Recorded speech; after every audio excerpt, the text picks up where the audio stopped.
Indiana announced Thursday that it is suspending its Medicaid work requirements until a lawsuit challenging them is completed. The latest blow to a signature Trump administration healthcare policy. Indiana state government cited a lawsuit filed against the work requirements in federal court last month by the same advocates who have been successful in getting Medicaid work requirements struck down in other states. The Indiana Family and Social Services Administration announced today that it will temporarily suspend the reporting requirements of the Gateway to Work program due to a pending legal challenge, the state agency said in a statement. A federal district judge had already struck down Medicaid work requirements in Arkansas, Kentucky, and New Hampshire. Those are now being appealed. The Trump administration has approved Medicaid work requirements for the first time in the history of the program in states that have chosen to apply. The Trump administration argues the move helps lift people out of poverty by making sure they're working. But Democrats say the move simply results in people losing coverage when they are confronted with bureaucratic hurdles to prove they are working. In Arkansas, the one state where work requirements went into effect before being blocked by a judge, more than 18,000 people lost coverage.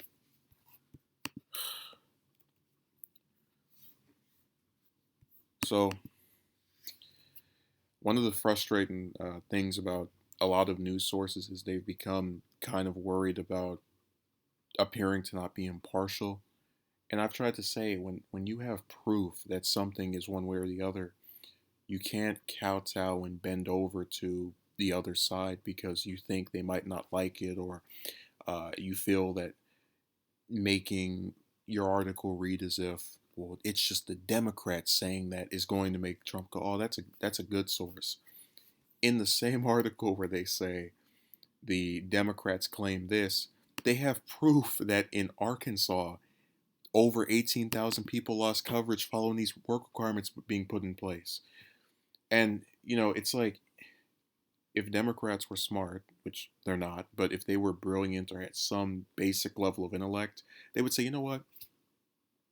We should really get after Trump for taking away people's health care. And we're not just going to say he's taking away people's health care. We're going to go and say, look, in this red state over here where they approved it, 18,000 hardworking Americans got screwed over because of these new work requirements.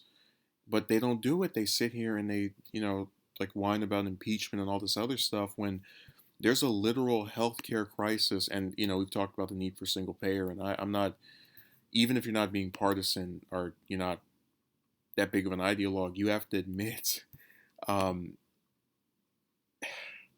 this law is not, it's bad. It's causing damage. It's causing so much damage that the state of the current vice president is saying, yeah, we're suspending that until this lawsuit is completed. Bipartisan damage. I mean, even a state that, I mean, Indiana is by no means blue, but a state like that can say, hey, we need to see how this goes through. We're not going to just let you have your little work requirement that screwed over 18,000 people in Arkansas, and no one cares. And remember, what did they say about the blue states? Oh, it's a bunch of welfare people in there. Well, you had working people, and because you're such a Trump bootlicker, you don't. It doesn't matter to you if Americans lose their coverage, whatever. It's really pathetic.